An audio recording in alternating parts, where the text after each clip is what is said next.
Today's show is sponsored by the multiorgasmicmama.com. If lack of confidence, low libido, or guilt and shame around your sexuality are the cause of your bedroom woes, the hot wild sex you never have anymore, or the transition into motherhood that sucked your libido dry, let me help you get your mojo and magnetic feminine spark back. Magic, miracles, total self-love, and multi-orgasmic bliss included.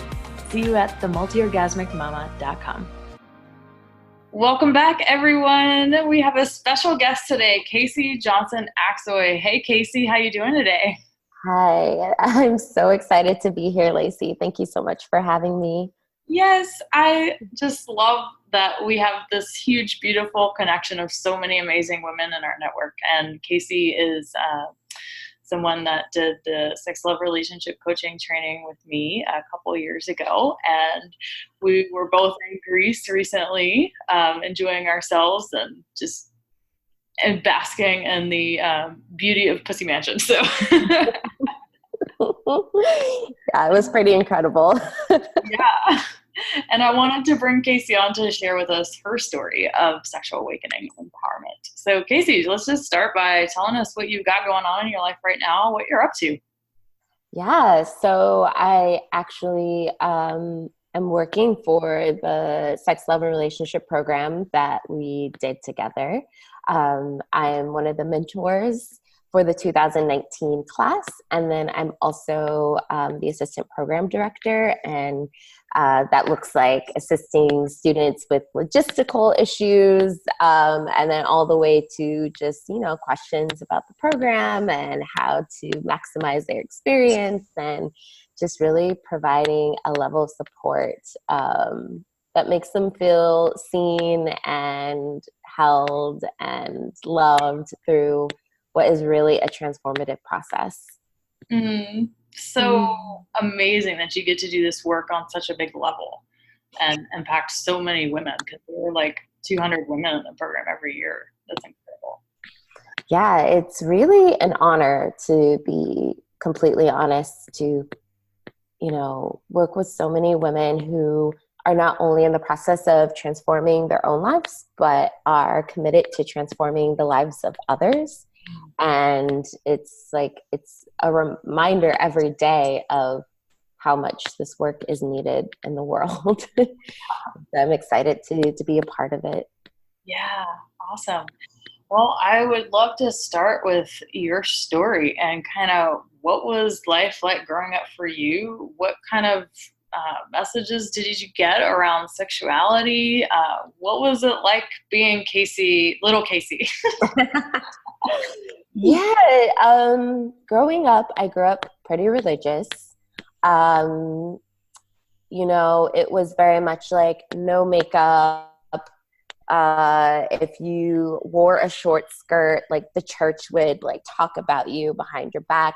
I remember I was actually sharing this story with a friend a couple of days ago, where I went to church and I was 12 years old and my nipples were showing. And my mother's friend came up to me and was basically like, your nipples are showing. You need to handle that. And at 12, I'm not concerned about my nipples showing or my breasts being sexual.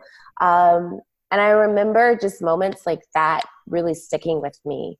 My friend's father telling us not to be fast, not to put your sexuality out there, and that it was our responsibility to keep the boys and the men away and basically control their sexual urges. It was our fault. And so I grew up with this dual message of sexuality is bad, sexuality is not good and normal, and you only use it between a man and a woman during marriage to have babies. There was no pleasure whatsoever.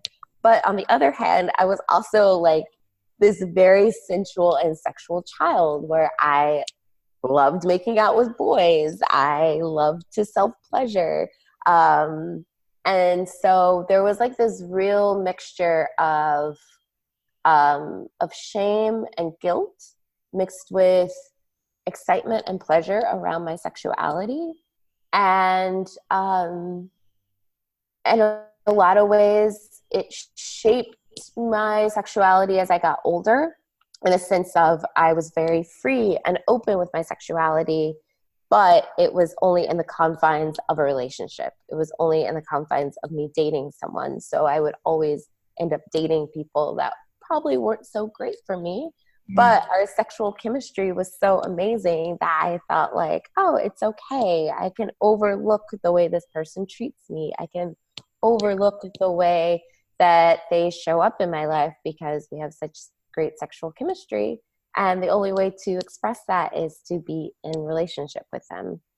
And that lasted for a while, probably from 14, 15, when I really started to explore sexually with my peers, with boys my age, all the way up to, I would say,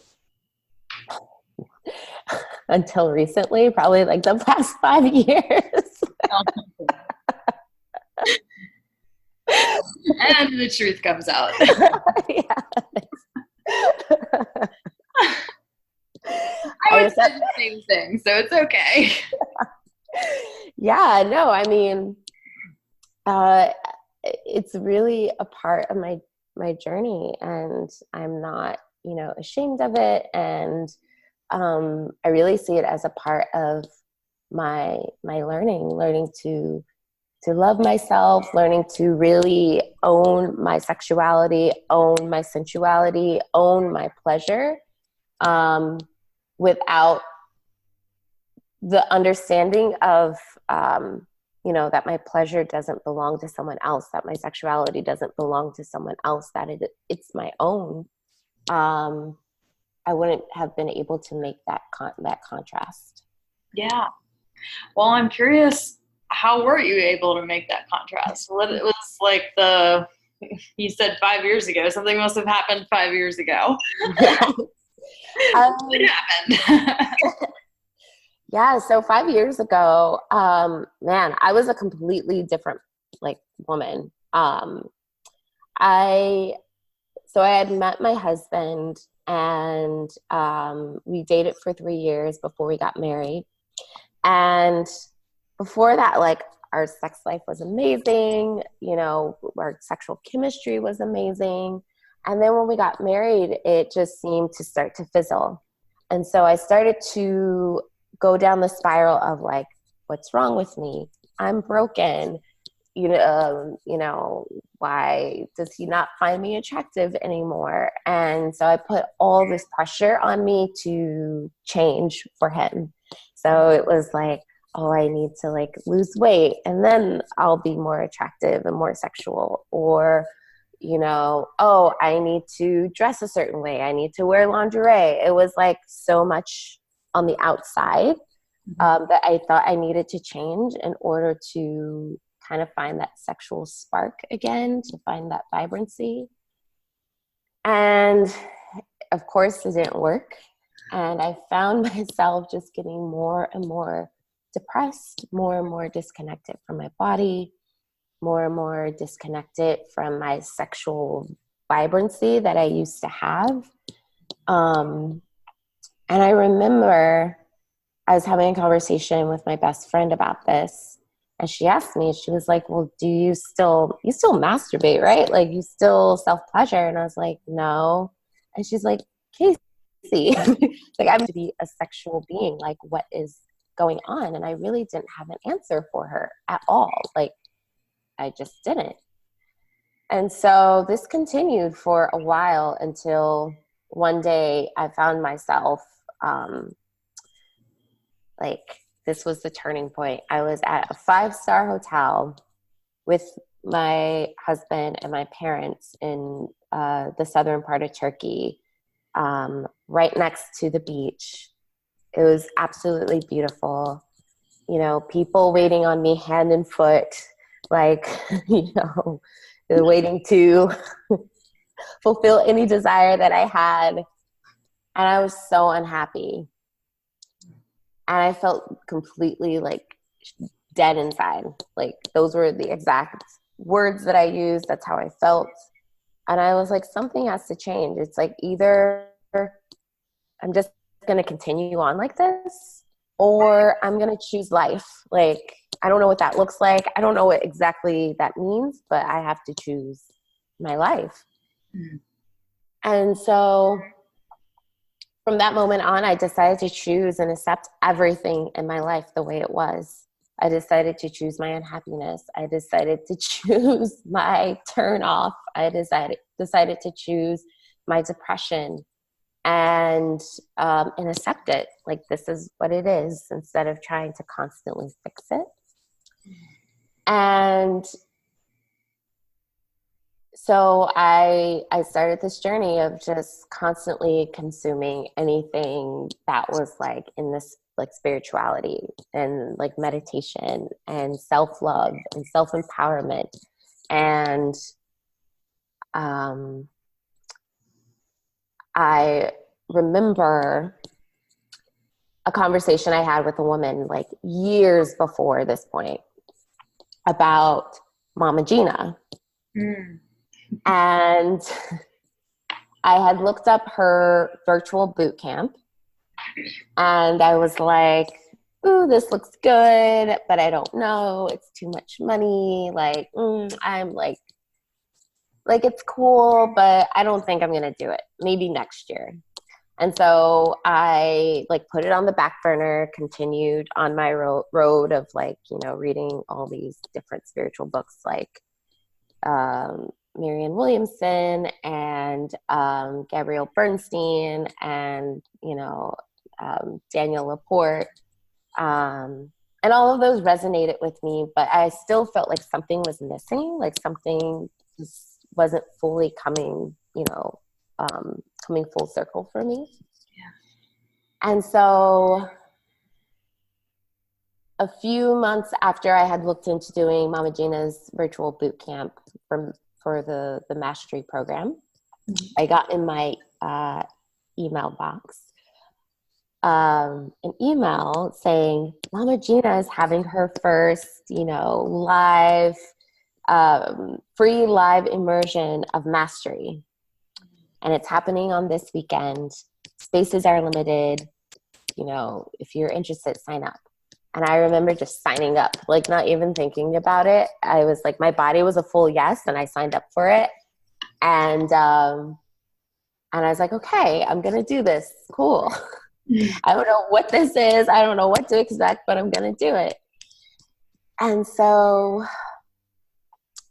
I find myself, you know, the weekend of the live immersion of mastery, of the School of Womanly Arts, walking to the auditorium, and my body just like walking there for me, because my brain was basically like, what are you doing? What is this? Like, this is a beautiful Saturday in New York. Like, you could be spending it like doing something else. Like, what are you doing? My body was just like, come on, we're doing this. Like, we're going here.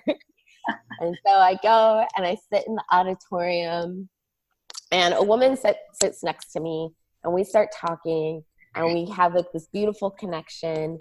And then the lights go down and the mastery starts, and my mind is blown, because it is all about like connecting to your pussy, connecting to your sexuality, your sensuality, and how it is truly like your superpower as a woman. Yeah. And I was just like, wow, okay.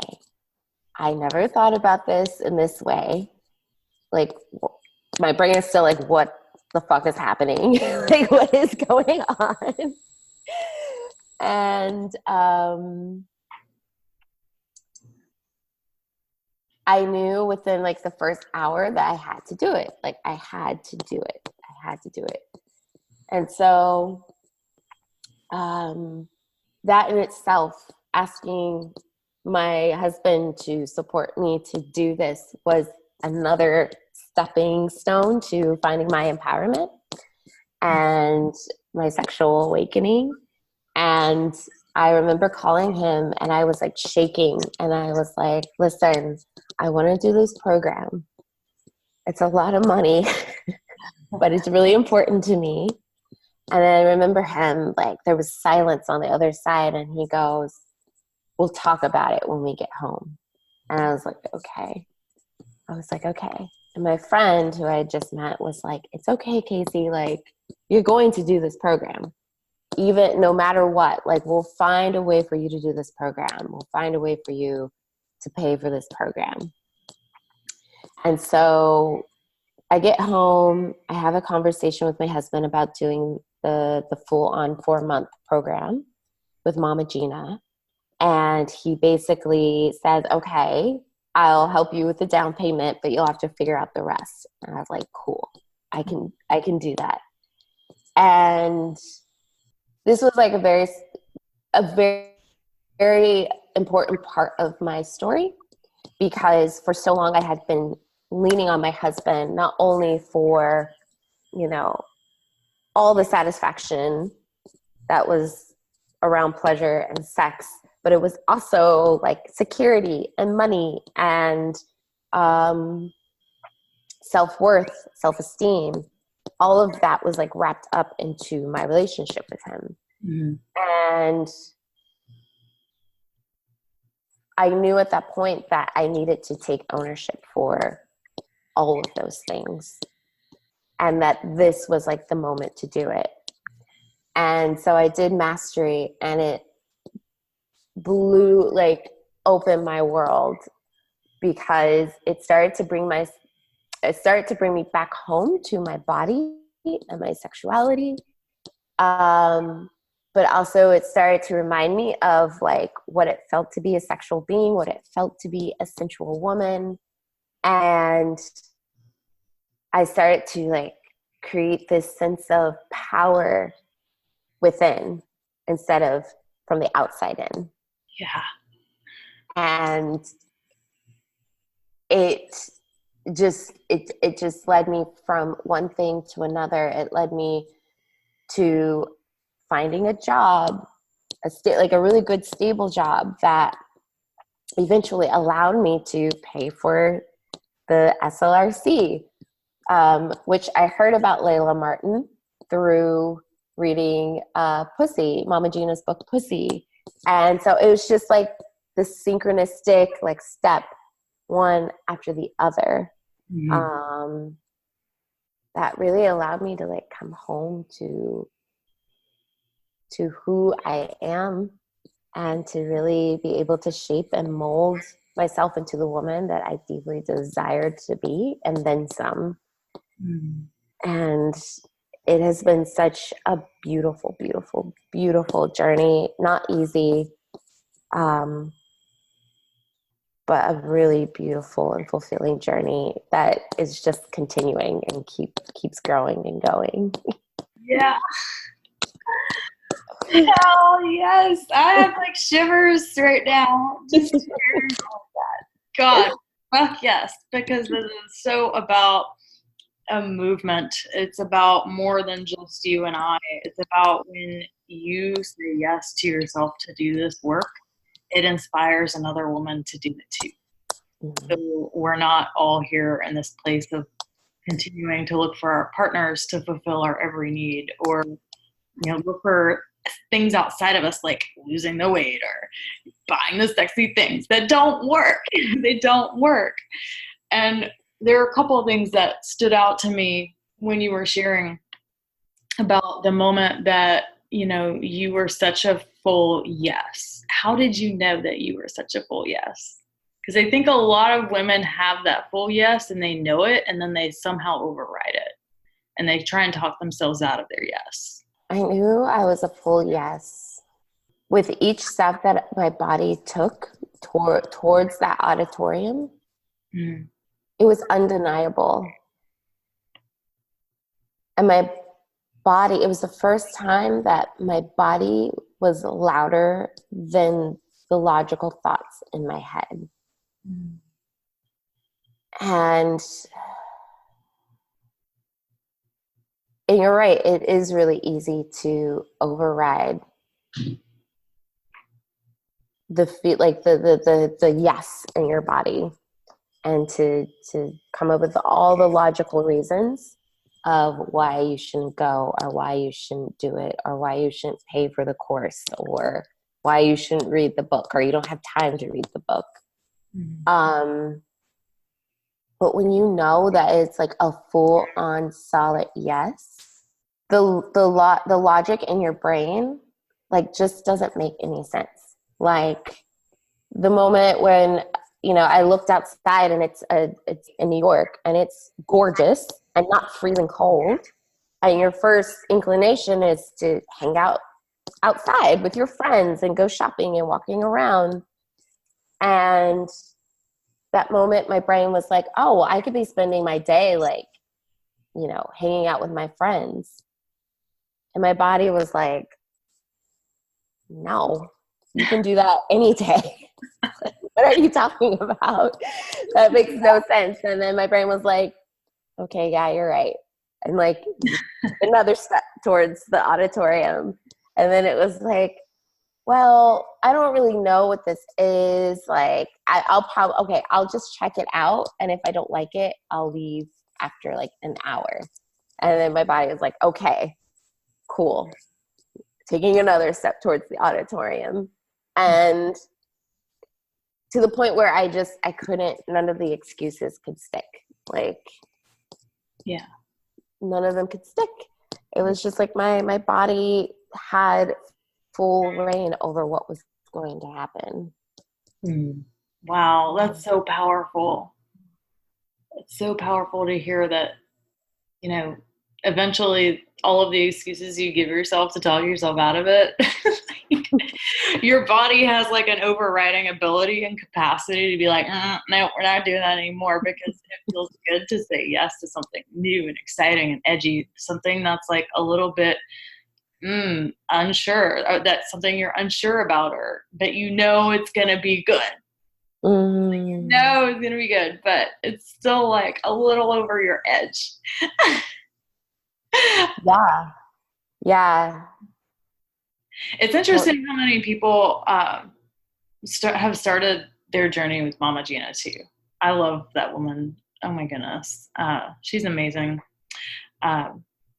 Yeah. And now I don't think she's doing the mastery anymore. I think she's kind of retiring or something. Yeah. Mastery. This is the last year of mastery. Yeah. Oh, well, now you'll just have to find another way. Through people like me and Casey. Exactly. Shameless self-promotion here.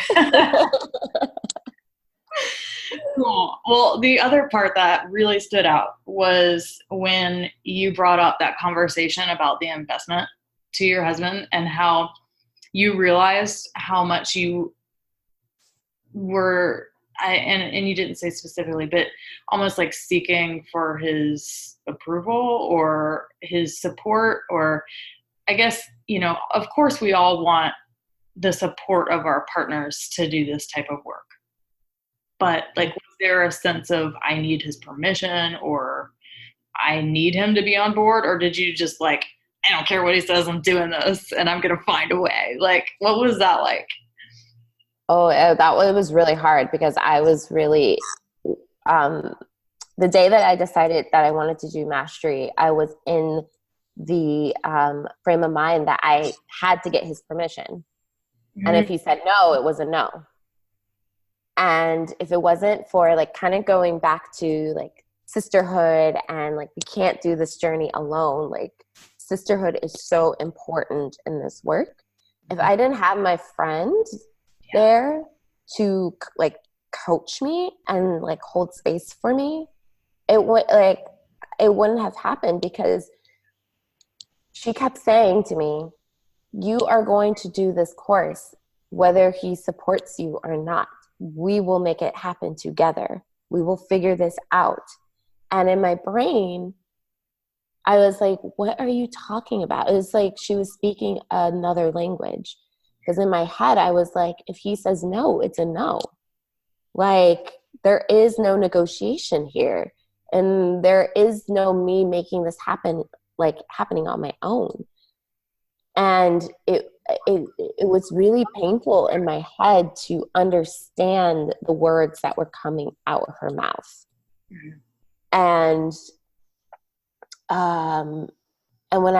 having that first conversation over the phone with him, and he was like, we'll talk about it later.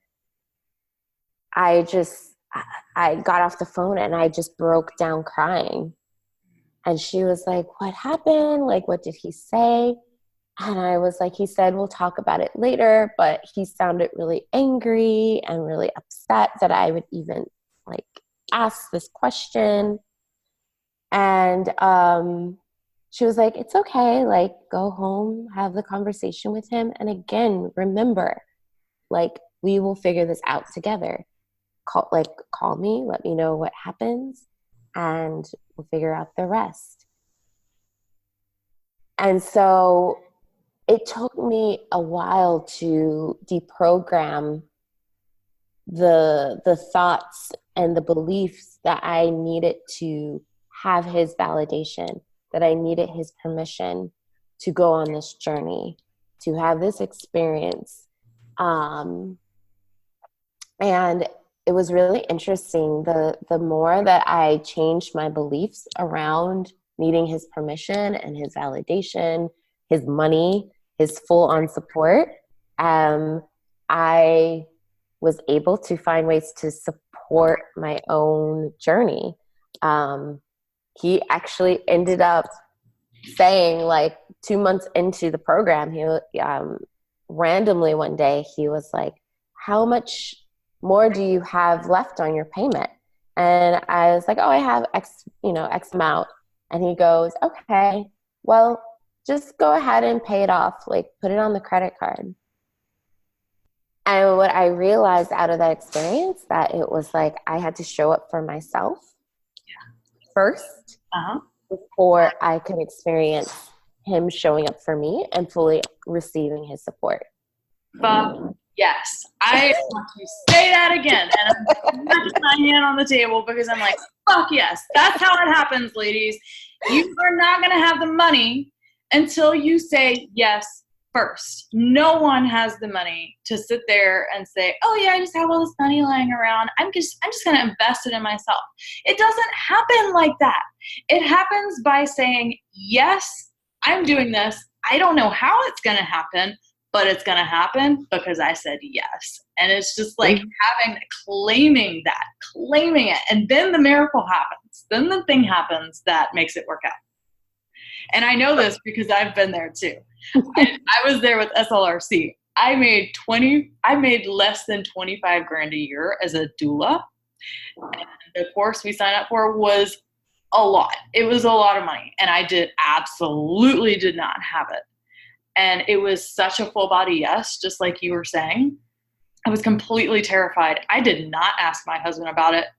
I did not, because I knew that he would never say yes. And I also knew that I didn't need his yes.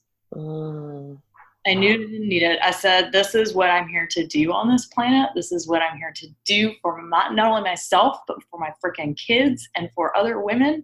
And no one is stopping me. And I don't know how I'm going to pay for it, but I'm going to do it. And and then I found a way to make it happen. And, you know, there's that. And then here we are years later. I mean, could you imagine your life not having said yes to yourself? No. No. And I don't want to, because if I had gone on the path that I was on, my life, I don't even know what that would look like. Mm-hmm.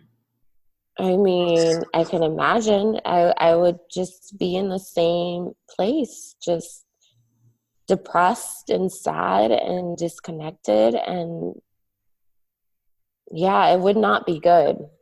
Yeah. Because I was really, really, the day I chose myself, I was at a crossroads, like a very clear crossroads. And I knew that I needed to choose life. Like it was literally being handed to me on a platter. Mm. And if I would have said, no, thank you, universe. Like, I don't know where I'd be. Yeah. And it's kind of scary to think about, to be completely honest. Yeah. I didn't talk to a lot of women that are right there at that precipice, and then they have the thing and then they don't take it. And it's so sad. It's so sad to watch them not take it, because you know that the sadness and the depression and the feeling like they're living small, and they know it, and they're just going to settle for that. It's hard to watch. But that's why I'm bringing women on here to share that you don't have to do that you have that power to say yes to yourself, like you investing in yourself and doing the thing that's going to help you to empower who you are as a sensual sexual woman. It spills over into every other area in your life, in your mothering, in your relationship, in your friendships. My God, like, can you imagine not having all of y'all? Like, yeah. And I know, like, it's scary. It's scary to say yes, because being depressed, being sad, it's like you've trained your body to do that for so long that that's the only thing that you know, and you've connected that to surviving and existing. And so I understand the how scary it is to step away from what you know and understand, and have literally have trained your body and your mind to live in for a really, really long time. And that another way of being may seem like a huge stretch. And you see women, who are alive, and like, it's like, I want to hold space for your transformation. And you're like, what the hell are you talking about? I know, like, that can be really scary and a huge question mark and a step into the unknown, but it's a process. Like, you can just take one step.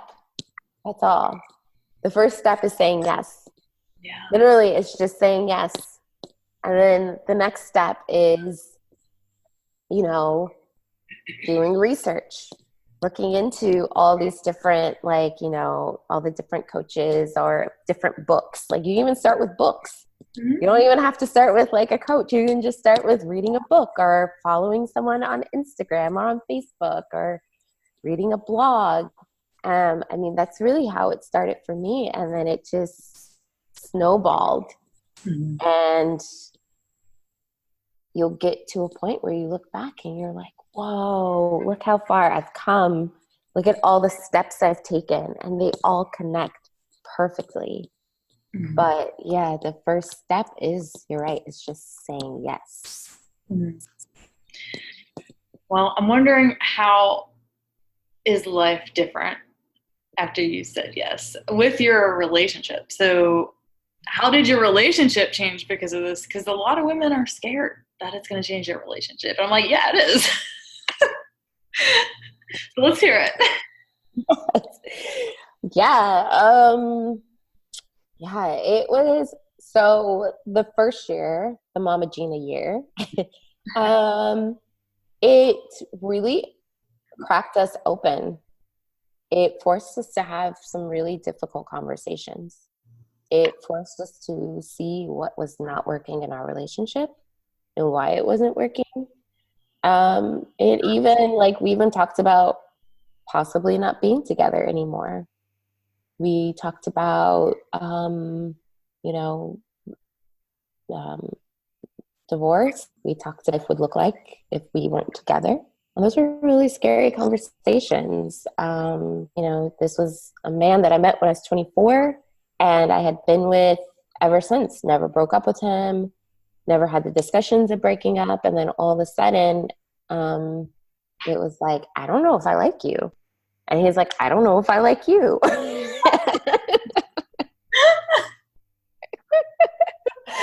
And I will say the one thing that I do feel that was really loving and supportive, like was super supportive in the process, was there was like this level of love and respect that we had for one another that did make the conversations a little bit more bearable, but it was difficult.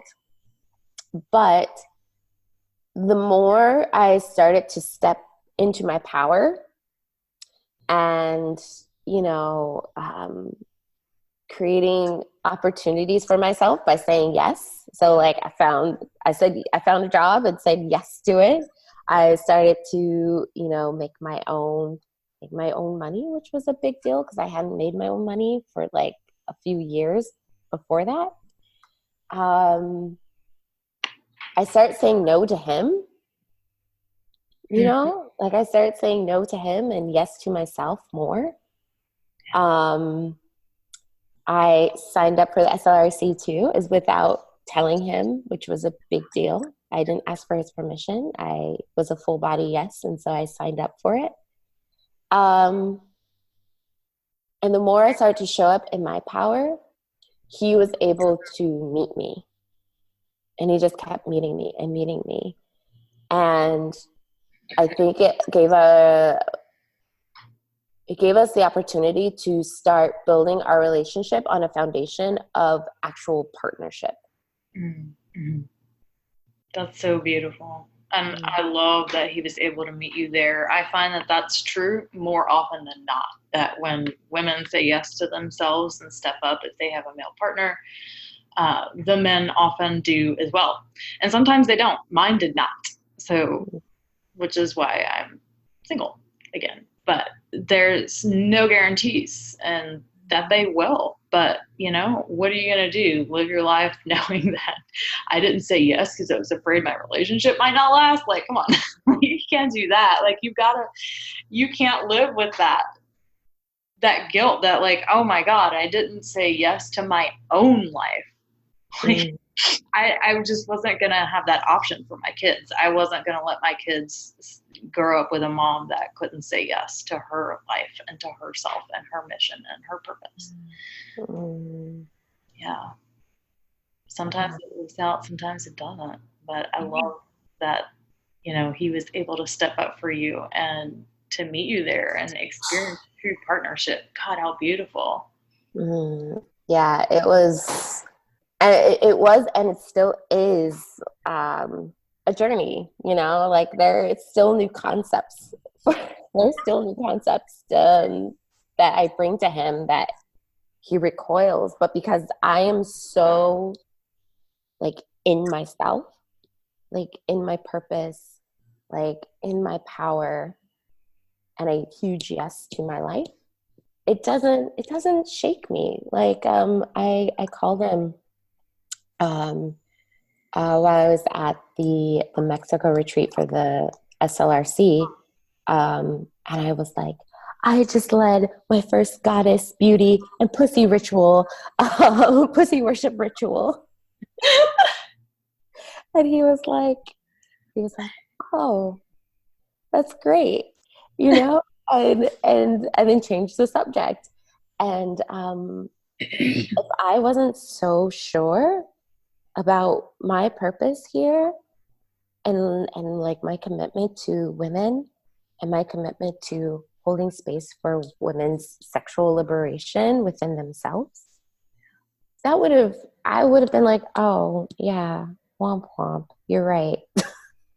Like that's nothing to celebrate. But I was just like, whatever, not my problem. And men will often they don't understand a lot of what women are going through on the deepest level because they've never had this level of repression. They don't know this. They don't know how important they can know on an intellectual level, but they don't know it on a cellular bodily level the way that we feel the repression. And of course they don't get it all. I mean, it's not that they won't try or try and understand, but sometimes they'll just, it might not be that important or there might not be that much to celebrate for them. But yeah, it's big for us because we're the ones making the transition and the transformation. Yeah, I love that. Awesome. Thank you so much for sharing this amazing, incredible story and having this discussion with me. So many gems in here. Is there anything else you'd like to share about your story? Anything that you want to tell the listeners to wrap that story up? Yeah. I want to end with, no matter where you are in your journey, it's perfect. It is absolutely perfect. It's where you're supposed to be. You may look at myself, you might look at Lacey, you may look at any other woman who is on this journey and compare yourself and say, I should be further along. I should be doing this. I should be doing that. No, you are where you are, and that's perfect. And there's going to be ebbs and flows. There's going to be peaks and valleys, and it's okay. It's not going to look perfect ever, but just accept and love where you are, and everything will start to come together. I promise that. I promise. Yes to the acceptance and love. And you said it so beautifully that night when you were at the 5-star hotel in Turkey.